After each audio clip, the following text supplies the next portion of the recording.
الہ الا هو یحیی و یمیت، وہ ایک ہی خدا ہے، اس کے سوا اور کوئی نہیں، وہی ہے جو زندہ کرتا ہے اور وہی ہے جو مارتا ہے۔ بس اے زندگی کے خواہاں میری طرف آؤ، اور اے موت سے ڈرنے والوں تم بھی میری طرف آؤ، کیونکہ آج اس خدا کی ملوکیت میں تقسیم کر رہا ہوں، اس کی ملکیت میں تقسیم کر رہا ہوں جو زندگی اور موت کا خدا ہے۔ یہ اعلان ہے حضرت اقدس محمد مصطفیٰ صلی اللہ علیہ وآلہ وسلم کا، جو تمام بنی نوع انسان کے لیے کو خیر میں شامل کر رہا ہے، کسی کو بھی اپنے خیر کے کسی ایک ذرے سے بھی باہر نہیں نکال رہا۔ تو اگر کوئی توہمہ دل میں تھا بھی، کوئی وہم باقی بھی تھا کہ شاید یہ ساری اچھی باتیں ان لوگوں کے لیے ہیں جن کو ہم مسلمان سمجھتے ہیں، تو اللہ نے فرمایا نہیں، یہ تو سارے انسانوں کے لیے ہیں۔ پھر فرمایا وَاتَّبِعُوهُ لَعَلَّكُمْ تَهْتَدُونَ، پیروی کرو اس کی، اگر تم ہدایت چاہتے ہو تو اس رسول کی پیروی کے سوائے اے بنی نوع انسان تمہارا گزارا نہیں ہے۔ اس پر ایمان لاؤ، اللہ پر ایمان لاؤ، اس کے کلمات پر ایمان لاؤ، جیسا کہ یہ کرتا ہے وَاتَّبِعُوهُ لَعَلَّكُمْ تَهْتَدُونَ۔ اور یہاں حضرت صلی اللہ علیہ وآلہ وسلم کا اللہ پر ایمان بتا کر خدا سے وسیلہ ہونا بھی بتا دیا گیا کہ اللہ پر حقیقی ایمان لانے والا تو یہی ہے۔ اگر تم اللہ پر ایمان لانا چاہتے ہو تو اس کے واسطے سے، اس کے وسیلے سے آؤ گے، جس خدا کو یہ سمجھا، جس خدا کو اس نے دیکھا، اس پر ایمان لاؤ، تب خدا پر ایمان ہوگا۔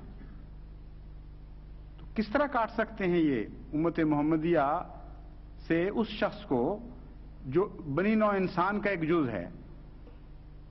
اگر وہ چاہے یہ فیصلہ کرے کہ اس پیغام کو سن کر لبیک کہے، تو ہے کون جو رستے میں روک ڈال دے اور کھڑا ہو جائے کہ نہیں، میں نے تمہیں رسول اللہ صلی اللہ علیہ وسلم کی پیروی نہیں کرنے دینا؟ عملاً اس کا نتیجہ ایک اور نکلے گا۔ ہر بات جیسا کہ میں نے بیان کیا تھا قرآن کے خلاف جاتی ہے تو ایک برعکس نتیجہ بھی پیدا کر دیتی ہے۔ یہ چاہتے تھے ہمارے حقوق پر قدغن لگانا، ہمارے حقوق کو محدود کرنا، اور نتیجہ یہ نکالا کہ حضرت صلی اللہ علیہ وآلہ وسلم کے حقوق پر قدغن لگا دی اور آپ کے حقوق کو محدود کر دیا۔ اگر وہ ہمارے لیے رسول نہیں ہیں تو قرآن تو کہتا ہے بنی نوع انسان کے لیے رسول ہیں۔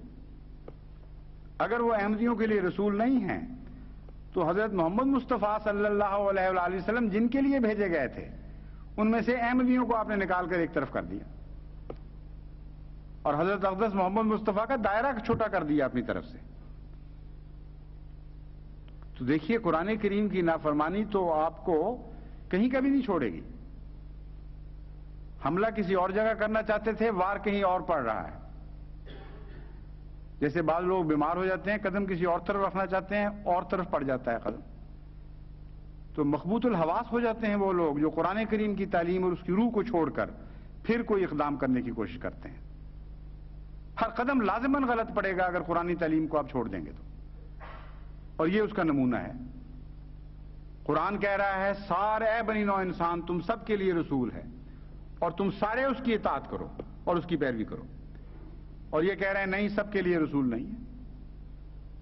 جن کو ہم غیر مسلم قرار دیں ان کے لیے محمد رسول اللہ صلی اللہ علیہ وسلم رسول نہیں ہیں، اور اگر وہ پیروی کریں گے قرآن کے بیان کے مطابق تو ہم ان کو قتل کریں گے۔ گویا کہ کچھ قتل کرنے والے اس جرم میں قتل ہو رہے ہوں گے کہ سچ رسول اکرم صلی اللہ علیہ وآلہ وسلم کی پیروی کر رہے تھے، اور یہ سارے جرم قرار دینے پڑیں گے۔ سیرت کے اوپر پہلے مضمون تیار ہوگا کہ یہ باتیں ہیں جو سیرت کا حصہ ہیں، اور اول سے آخر تک سارے جرائم بن جائیں گے ان کے لیے جن کو یہ غیر مسلم سمجھتے ہیں۔ یعنی سیرت کی دو شکلیں بن جائیں گی۔ یہی سیرت بالکل بنی نوع انسان کے حقوق سے تعلق رکھنے والی سیرت، بعض لوگوں کے لیے نیکی اور بعض لوگوں کے لیے جرم۔ تو کسی پہلو سے بھی کوئی عقل کی بات ایسی نظر نہیں آتی جس کے یہ پیچھے پڑے ہوئے ہیں۔ تبھی قرآن کریم یہ ایک آیت میں ان لوگوں کے حال کے ذہنوں کا نقشہ کھینچتا ہے، الیسا فیکم رجل الرشید، ایک بھی عقل والا